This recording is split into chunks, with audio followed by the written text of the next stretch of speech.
Assalamualaikum warahmatullahi wabarakatuh. Selamat sore teman-teman semua. Semoga sehat-sehat selalu dimanapun kalian berada. Kita hari ini sama-sama. Ya. Sejak 2 Maret 2020, Presiden Republik Indonesia Joko Widodo telah mengumumkan penyebaran COVID-19 pertama di Indonesia. Berbagai kebijakan telah dibuat oleh pemerintah untuk menanggulangi penyebaran COVID-19 di Indonesia. Salah satunya kebijakan tersebut yaitu WFH atau Work from Home, atau dalam bahasa Indonesianya bekerja dari rumah. Dampak pandemi COVID ini telah merampas kegiatan masyarakat untuk beraktivitas sehari-hari. Tak puannya juga di kalangan mahasiswa mengacu pada surat edaran Mendikbud nomor 3 tahun 2020 tentang penanggulangan COVID-19 di satuan pendidikan. Namun, apakah dengan dirumahkannya mahasiswa oleh kampusnya masing-masing membuat mahasiswa tidak bisa berbuat apa-apa? Apakah mahasiswa hanya sibuk mengerjakan tugas-tugasnya yang diberikan oleh dosen, atau mahasiswa hanya maraton film sembari berbaring di atas kasur? Jika itu terjadi, sangat disayangkan, mengingat mahasiswa merupakan agen perubahan dan pengontrol kehidupan bersosial. Oleh karena itu, pada kesempatan kali ini kita mengangkat tema mahasiswa bisa apa di tengah pandemi COVID-19. Di samping saya telah ada seorang mahasiswa ilmu pemerintahan di Universitas Brawijaya sekaligus Presiden Mahasiswa FISIP Universitas Brawijaya, yaitu Andre Dwi Prasaja. Ya, Andre, gimana kabarnya? Alhamdulillah sehat. Alhamdulillah. Iya. Kalau saat-saat seperti ini tuh yang paling penting itu sehat. Harus. Kalau kesehatan kan mahal ya. Iya, itu. Banyak orang itu lupa kalau dia sehat, namun pada saat sakit baru dia terima. Iya. Kita mungkin langsung masuk ke tema ya. Boleh. Mahasiswa bisa apa di tengah pandemi COVID ini? Di kalangan mahasiswa seperti kita ini, kita perlu mengkaji hal-hal seperti ini, sehingga kita bisa berbagi ke teman-teman. Kita ini sebagai mahasiswa bisa apa sih? Selain hanya mengerjakan tugas, ataupun melakukan kegiatan-kegiatan di rumah. Berhubung kita kalangan intelektual gitu. Nah, menurut Andre sendiri, menurut sudut pandang Andre, bagaimana keadaan kita mulai dari 2 Maret setelah diumumkan oleh Presiden Joko Widodo sampai sekarang, yaitu pertanggal 9 Mei mengenai pandemi COVID ini secara menyeluruh.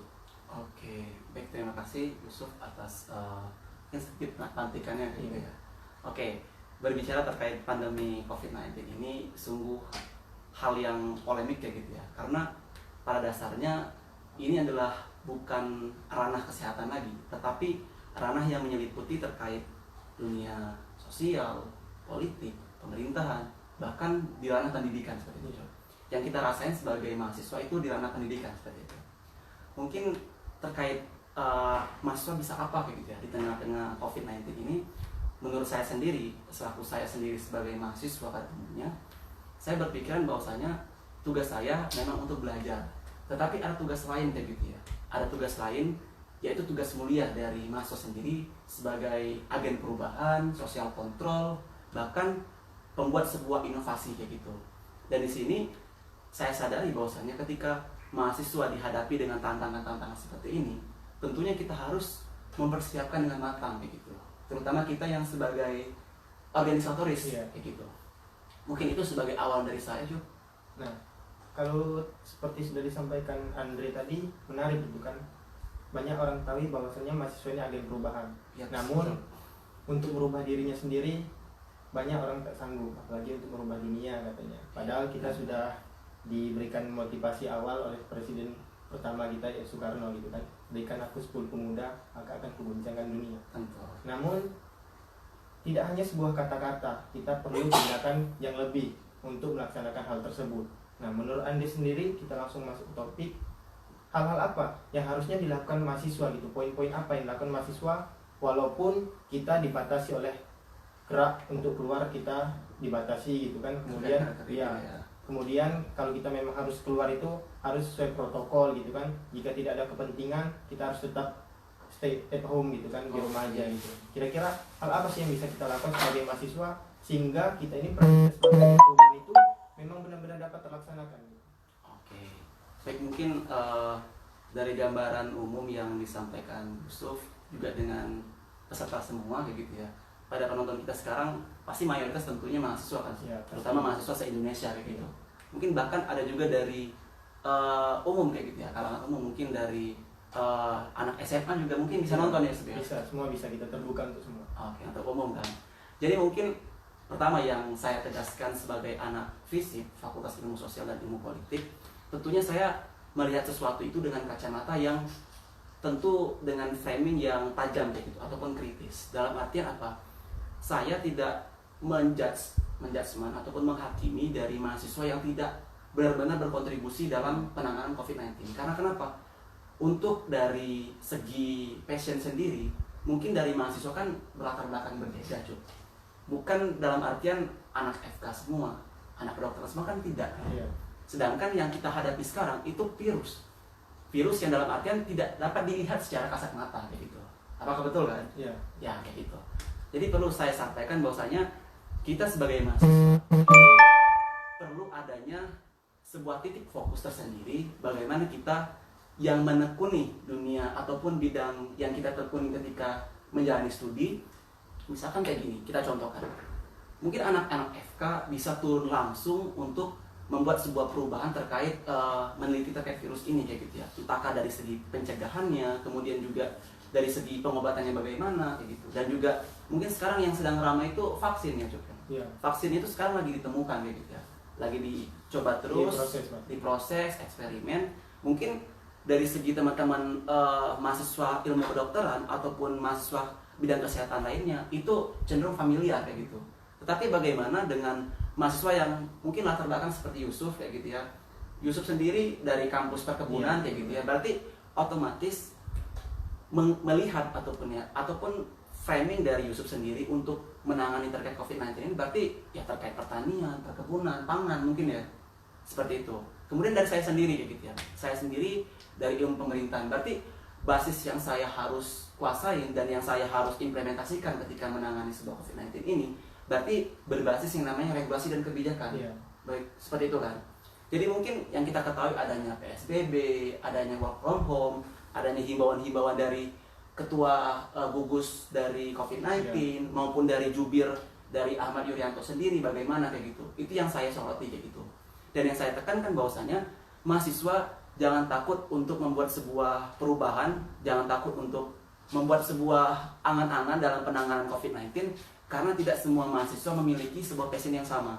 Jadi kalau menurut saya sendiri, tentukan apa yang kalian minati. Misalkan kalian hobi menulis, berarti ya kalian untuk menangani sebuah COVID-19 ini dari sebuah karya tulis kayak gitu. Ataupun misalkan anak-anak yang dalam arti seni, Iya.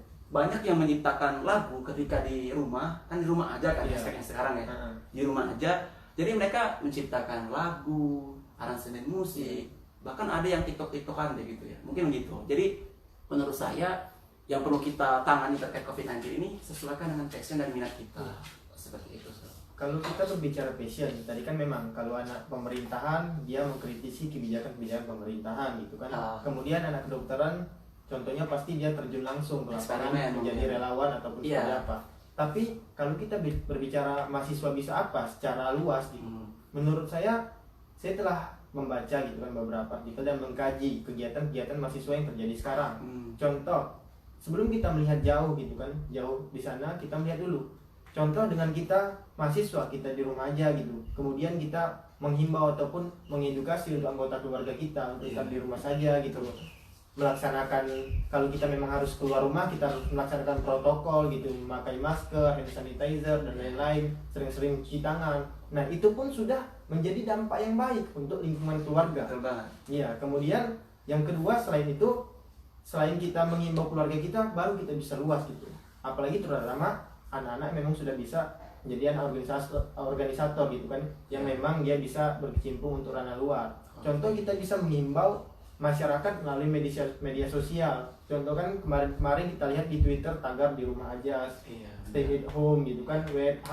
Itu kan merupakan salah satu kegiatan mahasiswa yang berdampak positif untuk menyeluruh. Trending di Twitter, bisa mengajak teman-teman yang lain, campaign-campaign ya, juga yang baik gitu ya. yang awalnya teman-teman tidak tahu gitu, kemudian tahu, dari 1 orang menjadi 10 orang, 10 orang menjadi 100 orang.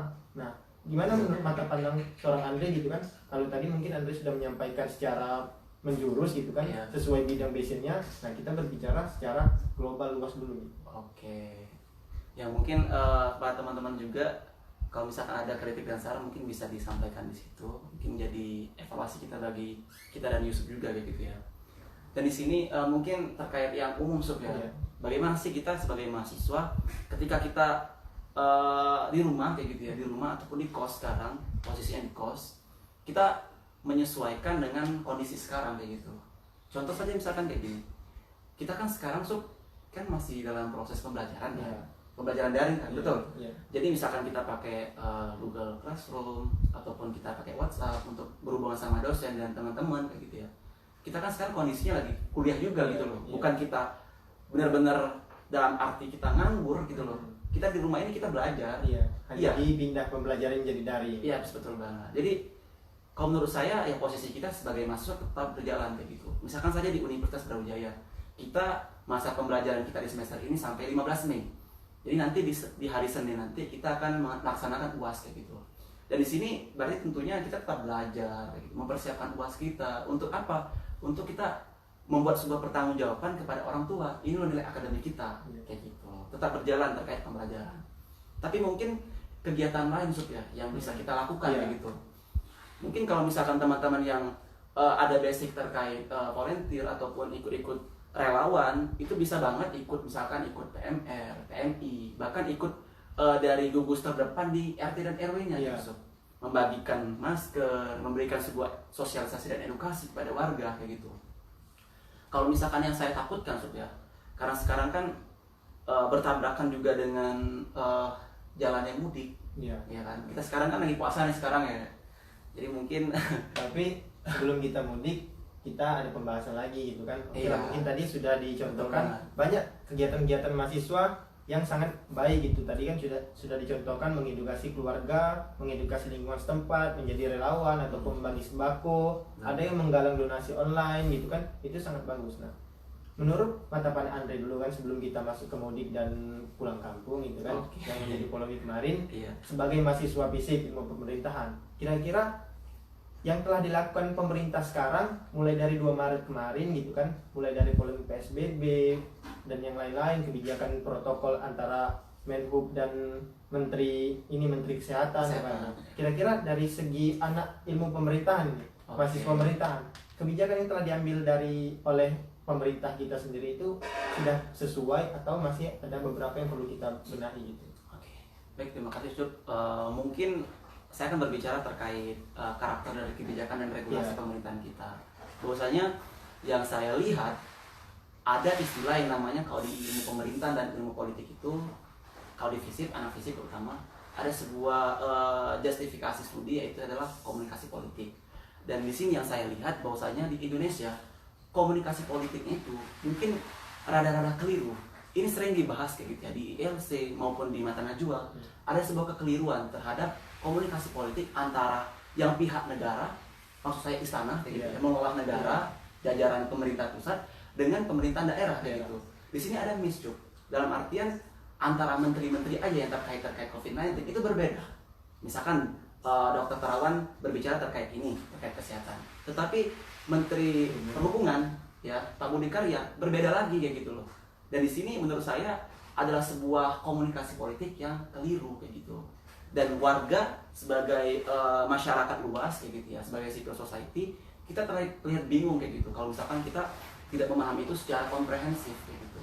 Jadi menurut saya kalau misalkan kita berbicara terkait PSBB kayak gitu, PSBB beda dong dengan lockdown. Iya, beda. Iya, betul kan? Wilayah. Betul beda banget.